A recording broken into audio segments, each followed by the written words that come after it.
I am so ready. I'm so ready. I got everything done. I had my last, there's my board. Operating this with the wrong hand is not a good thing. So there's my, have a great summer. Yeah. I'm so ready. It's 1:45. And because I'm so ahead of things, I got Dan in here, and he's got my chairs nicely put away, so I have nothing to sit on for the next hour and a half. It's going to be, sitting on chairs that do less than good for me. So everything is put away. Everything is put away because there are apparently going to be children here over the summer. I'll leave the stuff on the walls. Don't touch what's on the walls, please. And everything else is, whatever. But so I couldn't remember how the desk operates. I said, what if this teacher is, shorter than you are and doesn't want a standing desk at the height that you have it at? I said, I can't remember. And then I just went, it's really easy. It's really easy. You don't have to try not to break it. Don't try to force it. It's really easy, but I don't remember how to do it. And I said, wait a minute. And I pushed it with enough force. Just push down or pull up. It doesn't change easily, but if you do it with the intent to change the level of it, it moves. So now he knows. And so he can tell Wayne how to do it if the person needs the desk moved. There, ta-da. He says, what about that clock? I said, that's mine. He said, well, aren't you gonna take it home? I said, I don't love that clock. I have it there because it's useful. The only reason it has the right time on it is because Ben was able to set it to the right time. I have never been able to. So if somebody breaks it, well, too bad, but they probably won't. So he's got my desk marked. So that's the height that it should be at. And here I am sitting on a table because I have no stools.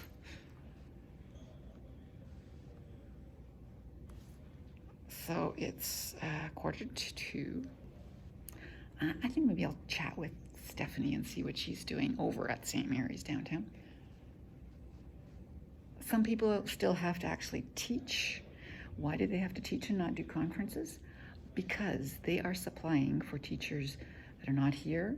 And so since those teachers would be doing conferences, and the supply teachers can't do conferences, they're not getting conferences. Whatever. I locked my filing cabinet. All the stuff that should be safe is in there. That's it. That's all. Nothing else essential is here. Next year, I will put up the Canada flags in various places if I feel up to it.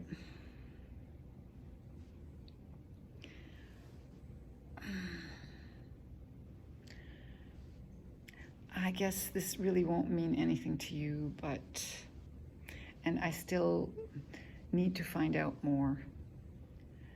Yesterday, remember I said I was going, I went walking, then I went home, and then I went and got my lottery tickets. And on the way home, I ran into Kathy, the lady who does our little local newspaper. And I went up to her. I said, it's a really hot day, and, back and forth.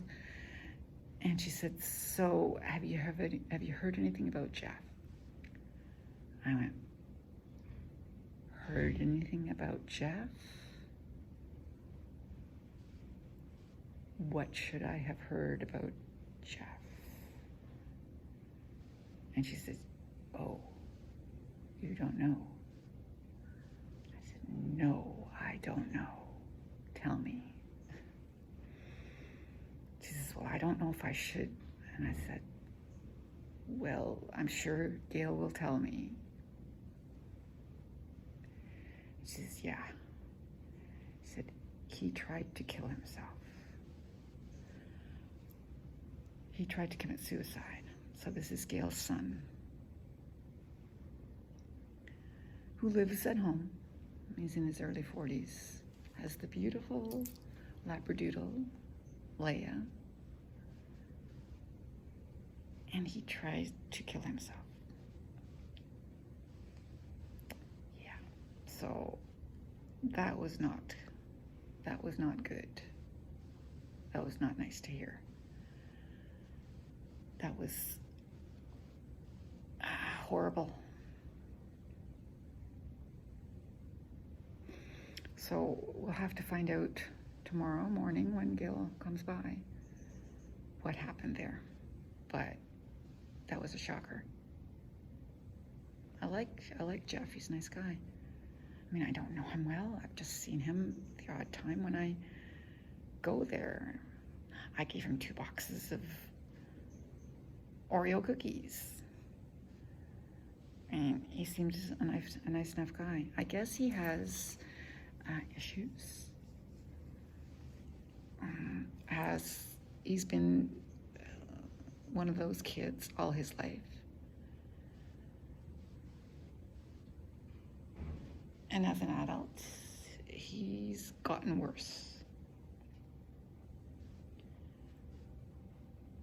So he no longer has a job. He no longer has friends. I mean, all the things that he used to have that were good in his life, have been slowly disappearing. And he's still that problem child that he was as a child. So, he takes Earl's bike and he forgets it downtown and it's gone by the morning. He has a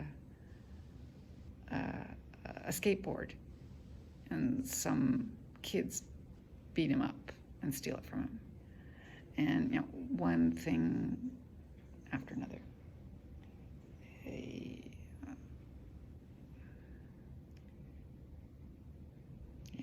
So he's, like I said, he's always been a problem child, and now he's a problem adult. And I guess it just got to him. I don't know. Yeah, so Kathy said that he was in the hospital, multiple puncture wounds to his abdomen, tried to kill himself with a butcher knife. So this is all secondhand. I will hear it from Gail tomorrow. But Kathy says, I don't know if I should be telling you this. I said, well, better I react this way because I nearly cried. I cried. Give me some time to calm down from this. So this is not fresh news, so that I can react better when Gail tells me or when I see Gail, rather than just having the shock and horror of the, of her telling me. So, yeah, that was my shocking news. So I went home and told Mimi. She barely knows Gail, but we talked about Gord, because this is something similar to what Gord has been all his life. And we got to talking about things like that, and how her brother and her mother are different than Mimi is, and how she left home for that reason. She said, I had to get out of those emotional reactions because her mother, her brother are very different from her. And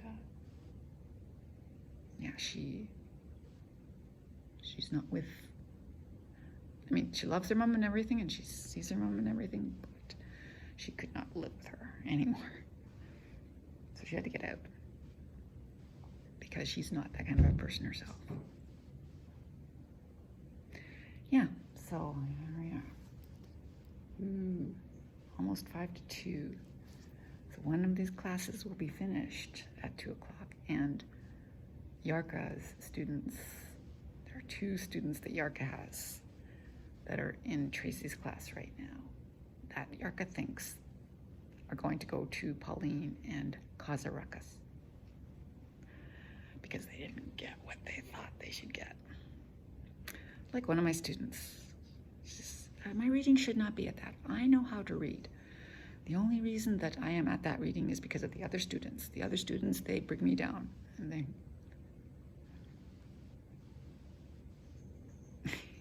there's no talking sense to her. There was no talking sense to her.